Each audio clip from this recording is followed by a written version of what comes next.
Hello, fellow seekers. It's Robyn. And Karen. And we are so excited because we launched our YouTube channel and we've received such incredible feedback.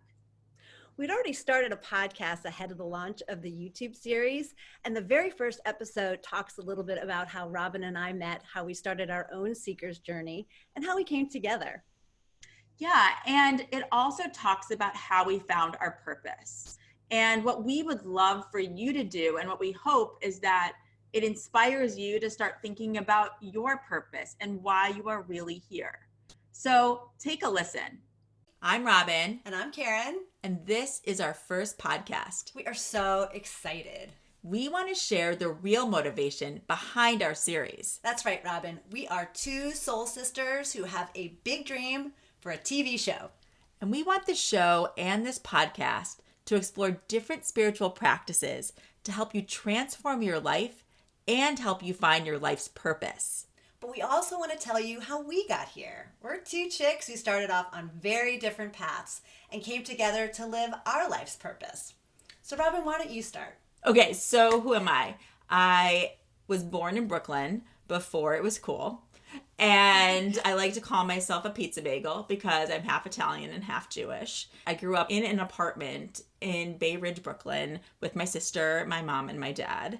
And when I was around 9, I moved to a suburb of Chicago, and it was very different. I mean, I left this very Italian neighborhood with my grandparents living nearby and, you know, all of us living in, you know, a pretty small apartment. Mm-hmm. And my dad got a job transfer and we moved to this really beautiful suburb of Chicago. It's just such a different lifestyle, totally different. Right? Yeah. Before, I was playing on the sidewalk and we'd have to walk down to a park. And here I moved to a place where I could just run free. And I think everybody likes something different. To me, it was really one of the most freeing things to experience at a young age. Right. And within a few years of living there, my father actually died suddenly of a heart attack when he was 41 years old. Right. And I was 12. Mm-hmm. That's such a young age where you can't possibly understand what death is. No, it was, you know, it was really one of the biggest milestones in my life. It changed my life overnight. Right. He was this joyful, very funny, really light of my life person, man. And he was gone within the blink of an eye. He actually died in our house. I was home with my sister. My mom was there as well. And it was really scary. It was just scary. And I had to grow up overnight, right? I had to grow up much more quickly than I think I was supposed to. Or maybe that's not the truth, right? Well, at least compared to your friends. Compared to my friends, for sure. And it made me realize that no day is promised. Right. So I started to live my life making sure I told people I love them. I really embraced this idea of living every day to its fullest at this young age, which I know sounds strange. And within several years of my dad passing away, I lost all of my grandparents. And then my uncle, who's my mom's brother, he passed away. Like, that was kind of the end of all these important people dying. And that happened when I was in college.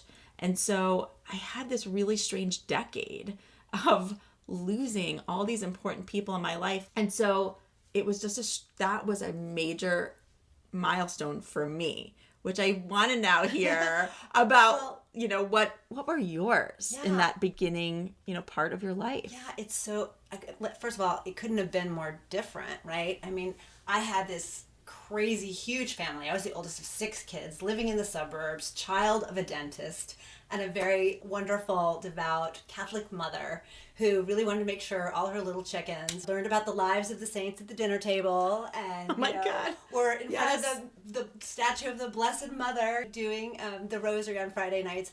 But it was strangely a very secure time for me. You know, I didn't have any deaths at that stage of my life, not until way, much later.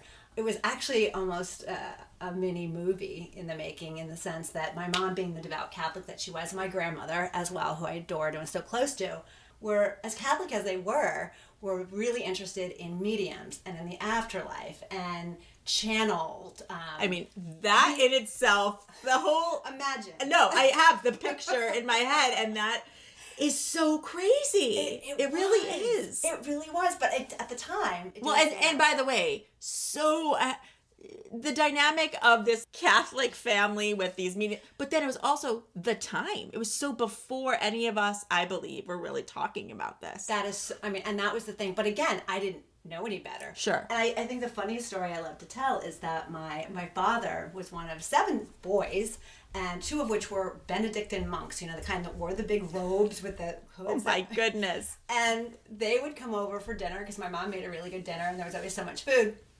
And we would have these wonderful conversations with them about religion and the history behind religion and spirituality. So it was always part of my conversation growing up. Wow. But the best was on the other side of the coin. I would come home from school some days and there'd be a van from Maya, the gypsy, who was in town and staying and doing readings for these other ladies on the street. And so Maya would sit at one end of the table and these Benedictines would be on the other. Wow. Talking about religion and spirituality. And they thought of course, they knew it all. And she loved getting up at them and remind them that astrologers were the ones, you know, to point to the baby Jesus when Jesus... So it was like that. It was that kind of thing. But I think from a milestone perspective, just for me in this space, was when my mom had my astrology chart done. And I was 12. Again, like... Who did that? I mean... But it was life-changing, Robyn. It was one of those things where she had it on audio tape and she played it back for me. And this woman told me that I had all of these capabilities, that I had all of these talents that I hadn't thought of. And one of which was I had this secret idea that I wanted to be on TV or produce or write or do something for television. And she said I was going to do that. And it was so affirming because I had this conversation like a week before with my grandfather because I asked him, should I be a teacher or should I be on TV? And he was like, oh my gosh, Karen, be a teacher because there's only like 5 channels. You know, like you'll never do anything with that. And so to have this person plant this seed of hopefulness in this 12, 13-year-old mind was life-changing for me, but very different. But speaking of TV, I think that's so interesting as we start to think about how we had some very common themes thread throughout our lives, right? So we're living these very separate lives, but when it comes to TV, it's really strange. I, from a young age, had this idea that I was going to work in radio, TV, or film. I just knew I was going to do something with media. Right. And I had dreams of working for Oprah. That's crazy. Which is crazy. I had these vivid dreams. I had a picture of what her office was going to look like. Wow. And that I was going to be presenting to her. And now granted, I'm from Chicago. Oprah is our queen. And so I grew up watching her all the time. So I'm sure many of us from Chicago and around the world really had a dream of working for her. But to visualize it. But I very much felt what it would be like to be there. It was that vivid, right? And at the same time, I was in high school and then college, and I was very driven to stay on course to work in television. And at the time, there was no internet.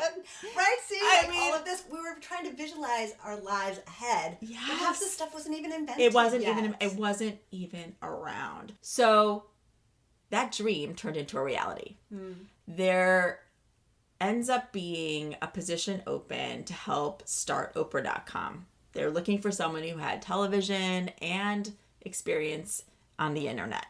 And at the time, that was hard to find. Sure. But I had actually helped launch the first on-air online channel called Noggin, which was a partnership of Nickelodeon and PBS. Right. And so I actually had that. And when I saw that, I'm like, that is going to be my job. I really knew in my heart that was where I was supposed to be. So great. And I got the job. Wow. And what was incredible is that when we started, it actually was just a marketing site. I don't think anyone had an idea that we could make money using the internet. And within a year, we actually became a business. Wow. And we also then became the 24/7 home for all things Oprah. And I don't think anyone imagined that that's what we would become.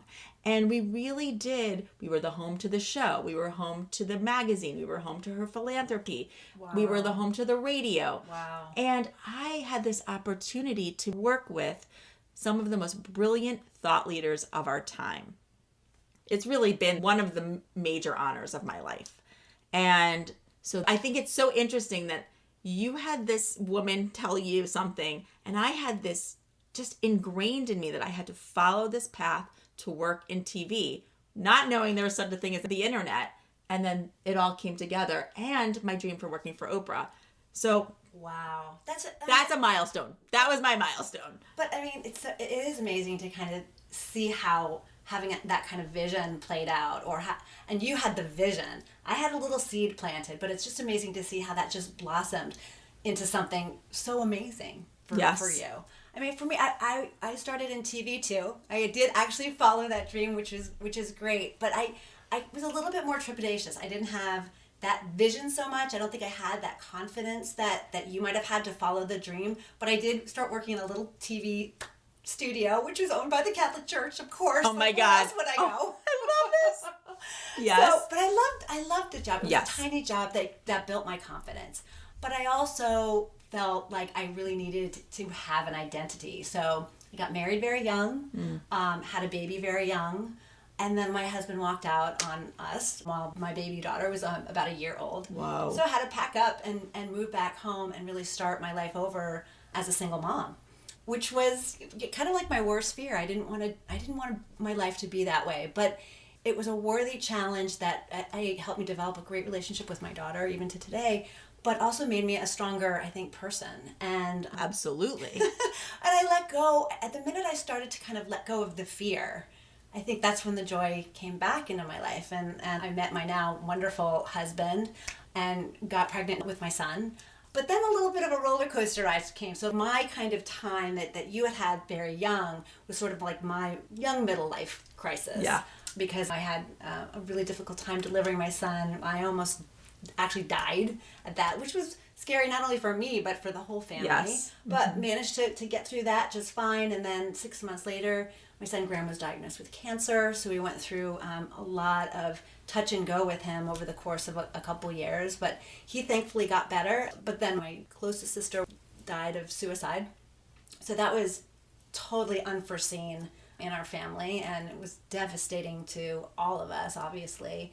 And then my grandmother, who I was so close to, passed away. So it was like within this very short course of time that I was given all of these milestones that really rocked my world, but at the same time kind of cracked me open, because I had to make this choice between love and fear, like Oprah always says. Yes. Right? And I had to decide whether or not I wanted to sort of look for the meaning and try to decide if there was any more to it, if my sister was on the other side, right. if this energy healing could help my son. You know, I opened myself up to all those modalities that were sort of planted within me around that dining room table as a kid, and decided whether I was going to embrace them. And I found that once I did that, my life completely changed. And my quest for learning more and learning about what that purpose really meant began. Wow. I can understand and relate to how that does. And as I think about that time period in my life where I lost all of those people, I think I became a bit numb to grief, even though I went through therapy and I really accepted what happened and moved along. I had my uncle who ended up taking over as the father figure in my life. So that part of my life felt okay. Right. Although I never got to say goodbye to my dad. I would think about what would he think about what I'm doing? What would he say? And we had these mediums walking through the doors of the Oprah Winfrey show, let's say, from 2000 to 2010. It never occurred to me, maybe I should try to see if they can, connect with my dad. Sure. It just never did. And it wasn't until I had my daughter and she was around 2 years old. I happened to be home one afternoon. I'm flipping through People magazine and I see this woman who looks like she could be my friend. And so she didn't look weird. Not at all. Yeah. She looked like we would go and have coffee. Yeah, I mean, because I think the idea a lot of people have is like, it's scary, it's taboo, you know, they're only kind of weird woo-woo kind of people who do this. And so having that sense of, gosh, you know, she's an approachable person who looks like could be my best friend. Yes. Put a different spin on it. Yes. Yeah. And so I looked at that, and I did have something kind of click in my head, like, this could be something that you do. I didn't tell anybody, though. I don't know why. I didn't even tell my sister, who obviously had experienced the same thing I did. I didn't even tell her. And because of my role at Oprah.com, I would be talking to publicists and agents all the time. And a few weeks after seeing that article, I started receiving calls from different people about this woman that was going to be coming through Chicago, and she really wanted to meet with certain people at Harpo, and would I be open to meeting with her? And this woman ended up being Rebecca Rosen, who's the woman who is in that People magazine article, who's a medium. It's crazy. It's serendipity. It was. And, you know, she knew nothing about what had happened in my life. I know that. There was no way at that time to see any of it. And something was inside me thinking, this might be the time. And I didn't say anything to her during our initial meeting, but she invited myself and some of my colleagues to a reading she was doing that night. And that night, in March of 2010, my life changed because my dad came through, and I reconnected with him and heard what I needed. I didn't know I needed to hear, honestly, but I did. Can't even imagine. And it changed my life. It changed the way I looked at everything in terms of life and death. Yeah. And then in that room, listening to all these other people who had also experienced such loss. Right. And their eyes and their hearts opening in a way that I knew they were going to walk out very similarly to me, think, oh my goodness, we never really die, right? We change form, and you can't talk to them in the way that you used to. However, they're still there. And so that was really the beginning of a whole new chapter in my life.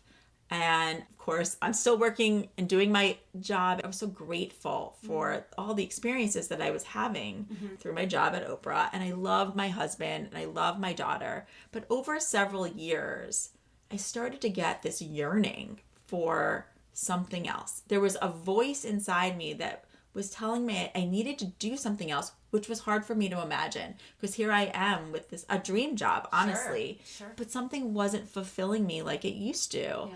And that seemed really strange to me, because all the other aspects of my life were fulfilling. Right. I started to feel lost and embarrassed, honestly. I didn't really want to tell people this, because on paper, my life seemed pretty remarkable.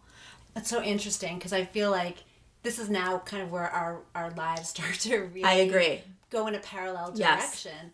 Yes. And even as you're talking, I was reminded that all during that period of time, but particularly the Oprah show, that all that work you guys were doing was impacting me so much too. Aww. I just was realizing that, like, I'm watching that show. I'm being inspired by all of those people on that show to continue. Those still kept those seeds growing in me. Oh, yes. So there's that. Yes. I literally just was thinking of that, how interesting that even as you're going down your path, you are impacting mine, obviously, in so many, but me in particular, to be able to keep moving. I mean, like, being in a hospital bed literally and watching, that show from there, and being able to move forward with that hope that, because Graham was getting energy healing. Like, we were, wow. we were really doing all that Karen. stuff at the time. So that was an amazing thing. But I think I finally got to the point in my career, I think, where you were as well. I think what happens is something comes into your life. Like, these experiences are the things that trigger you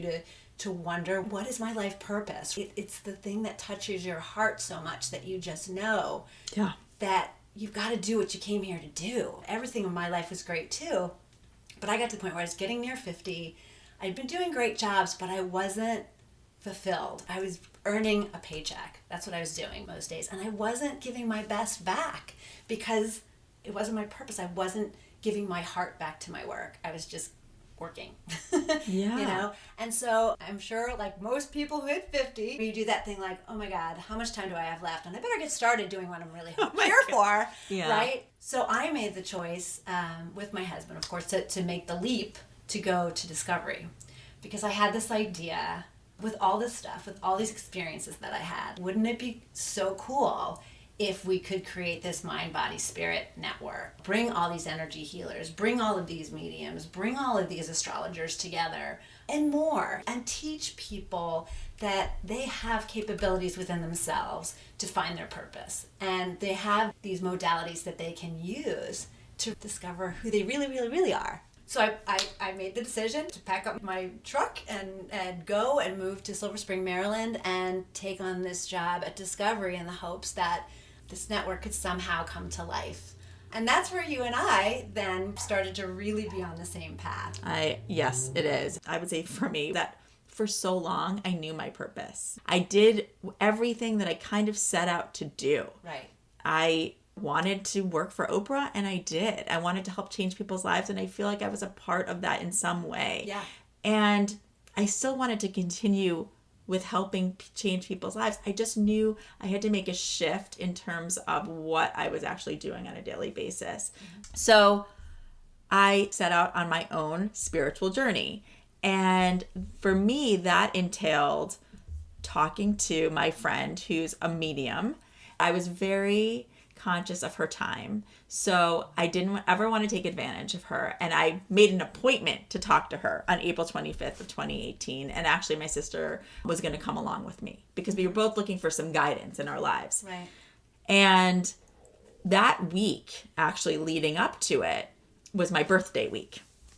What better time? Exactly. Right? And so I was going to a party during my birthday weekend, and we didn't know what to expect when we got there. And there was a psychic that was at this party, and she didn't know anything about us, but everybody was going to get 15 minutes with her. And so I had my time with her, and she said to me, "You do something really rare, and you've been really successful at this, but you're going to do something that is completely in line with your soul's purpose, and it's going to be even more successful. And I don't know how to tell you this, but people are going to know who you are." Wow. And I thought, what are you talking about? But okay, like I'm game. Yeah, I'm hope. I need hope. So like this was giving me hope. And she actually was very clear about my timeline. She said, "Don't quit your job tomorrow, but by the end of the year, I think you'll be done doing whatever it is you do right now. And then you're going to use 2019 to really work on this next project.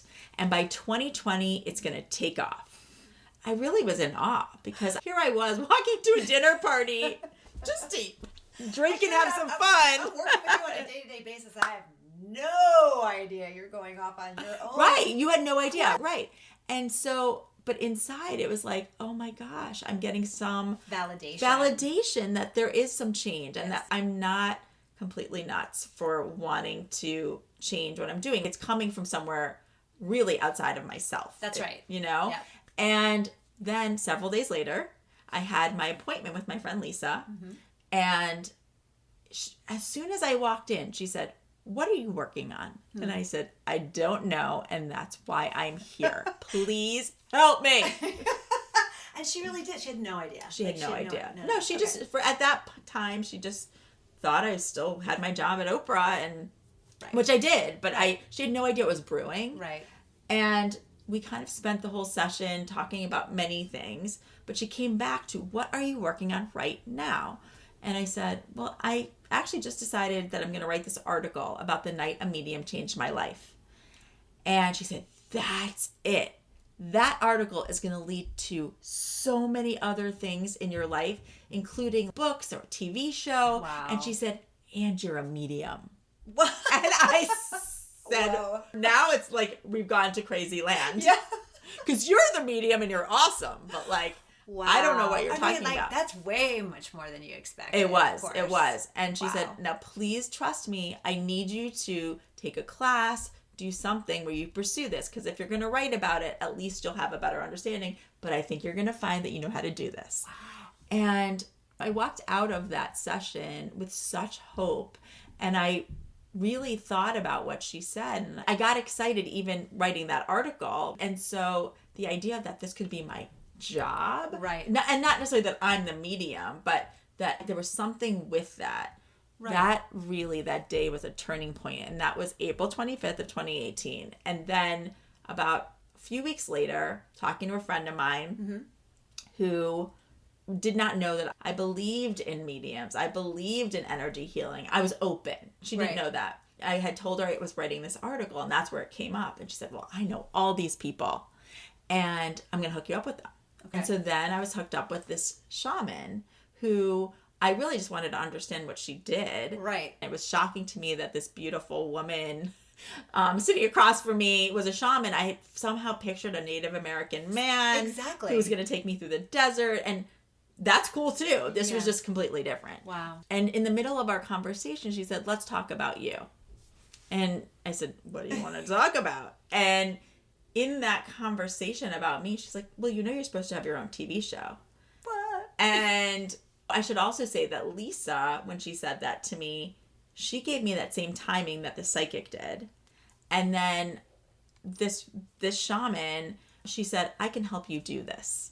And I was just like, okay, well, sign me up, because I want to change my life. I'm ready for that change. Now, she did not give me necessarily timing, but she gave me the confidence that this was going to happen within the next year and a half. And so I did start to work with her.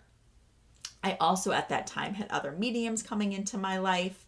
Nobody here knew each other. That's the key. They didn't know each other. And while Lisa knew me as a person, she did not know what was going on in my life or what I was thinking.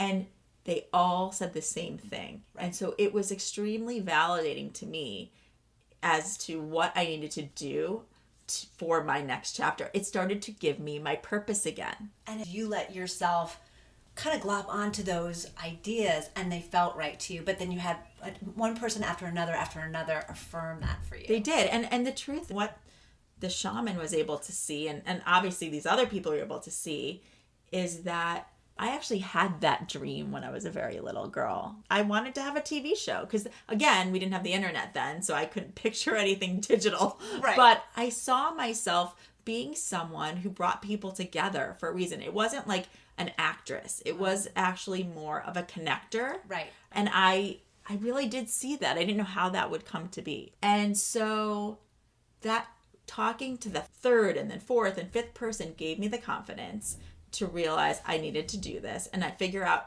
what was I going to do to make a difference in people's lives with this show, and start to dream into that. Wow. And that was the same time that you and I were working together on a project for both Discovery and Own.